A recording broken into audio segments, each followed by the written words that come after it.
السلام عليكم ورحمة الله وبركاته. الحمد لله والصلاة والسلام على رسول الله صلى الله عليه وسلم وعلى آله وصحبه ومن سار على نهجه إلى يوم الدين. Matenda majivuga Allah subhanahu wa ta'ala, tumwebaza Allah kubanga kyatuwadde obulamu kyengera kyamaanyi, nga tumwebaza Allah subhanahu wa ta'ala n'okubanga kyatukumidde ku kyengera eky'obusiraamu. Omwadaamu yenna mu bulamu bw'ayitamu alina gwe bayita role model, era ng'eri omusiraamu yenna ateekeddwa okubanga alina role model we gwasobola okukoppako by'ayagala ne gwasobola okubeera nga amuggyako ky'aba ayagadde. Omwadaamu yenna role model gwatwala mu bulamu bwe aba alowooza nti omuntu oyo w'amaanyi nnyo era aba ategeeza kingi nnyo mu bulamu bwe. Ffe abasiraamu kikwasa nnyo ennaku okubanga omuntu yenna alina role model atali Nabi Muhammad sallallahu alayhi wasallam. Kulwaki? Nabi Muhammad sallallahu alayhi wasallam buli omuntu yenna kye yeetaaga mu bulamu bwe yabeera nga akitubuulira. Waba kubeera dokita, Nabi Muhammad sallallahu alayhi wasallam ye dokita asinga badokita bonna.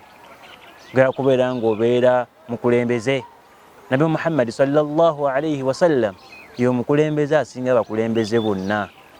Ogera kubeera nga obeera muntu w'amaanyi mu ggwanga, Nabi Muhammad sallallahu alayhi wasallam yali asinga mu bonna. Ogera kubeera ng'obeera muntu akulembera magye, Nabi Muhammad sallallahu alayhi wasallam yasinga bonna. Just imagine, Nabi Muhammad sallallahu alayhi wasallam yalina amagye ga 313 ne balwanyisa abantu 905. Allah subhanahu wa ta'ala n'abasaasira n'amuwa amagezi ago, Allah n'abeera nga basembangula olutalo olwo. Just look at that ratio. Yabameka naye Allah subhanahu wa ta'ala n'amuwa okuteekateeka amagye n'agateekateeka, Allah n'amusaasira n'ayisaawo ne bafuna nasuru okuva Allah subhanahu wa ta'ala. Kati Nabi Muhammad sallallahu alayhi wasallam tulina okubeera nga tutendeka abaana baffe, tumubaagalize nga tumubaagaliza tutya? Kubeera nga baleka ebyo bye yaleka n'okubeera nga bakola ebyo yakola. That is it. Singa omuntu aba atambulidde ku mbeera bw'etyo, kubanga singa oyagala mpisa, tunulira omubaka sallallahu alayhi wasallam babuuza Aisha basahaba bamugamba nti kaifa kana rasulullahi sallallahu alayhi wasallam fi baiti. Nabi Muhammad sallallahu alayhi wasallam yata mu nnyumba ye yali musajja nga aboggoka, yali musajja nga akuba abakyala, yali musajja nga akuba abaana. Nabbi Aisha n'abagamba nti kana yakhdim ahlahu fi baiti. Yali nga baba atuuse mu nnyumba tabeera nga babosi. Ey'obubaka sallallahu alayhi wasallam abiteeka amabbali byonna n'abeera nga adda kubeera nga ayamba abantu be mu nnyumba. Singa aba asanze omwana akaaba, asobola omukwata n'abeera nga amusitula, omwana n'akola kinaamuwoya we, omwana n'abeera nga asirika. Singa aba asanze ebintu asobola okubeera nga abyoza. Bwe bulamu omubaka sallallahu alayhi wasallam bwe yali nga awangalira mu nnyumba ye. Kyova Allah subhanahu wa ta'ala gamba mu Qur'an nga yali nga amwogerako n'agamba nti wa innaka la'ala khulqin 'adhim.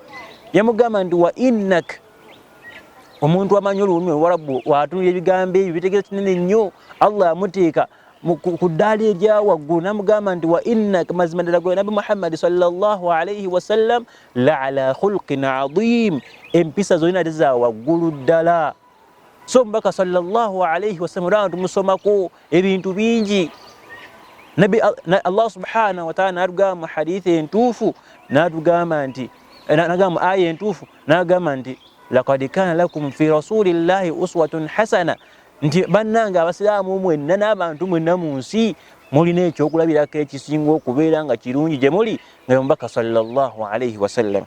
Anas atugamba mu hadithi n'atugamba nsirabanga omusajja yenna ahsanu khulqan min nabi sallallahu alayhi wasallam, sirabanga omusajja yenna ng'alina empisa okusinga omubaka sallallahu alayhi wasallam. Kitegeeza ki ekyo? Nti omusiraamu yenna alina kubeera wa mpisa. Omusiraamu yenna alina okubeera wa mpisa. Obusiraamu bwayingira mu bitundu ebyenjawulo si lwakubeera nti abantu abo baabulira nnyo abantu nti banaye musaale, banaye mukole ki, wabula ku lw'okubanga abantu abo baali balina empisa ennungi. Omusiraamu kyakulabirako. alina okubeera nga waba asanze abantu newankubadde basiraamu wasi basiraamu alina okumakinga sure nti yeeyisa mulungi eri abantu abo babe basobola okubeera bayingira mu busiraamu. So tuyigirize abaana baffe obubaka sallallahu alaihi wasallam, naffe kennyini abantu tube nga tumusoma, tube nga tumutegeera yawangaala atya, oba oliawo Allah subhanahu wa ta'ala ajja kubeera nga tuwa obulamu obulungi kuno ku duniya ne ku akhira. Assalamu alaikum wa rahmatullahi wa barakatuh.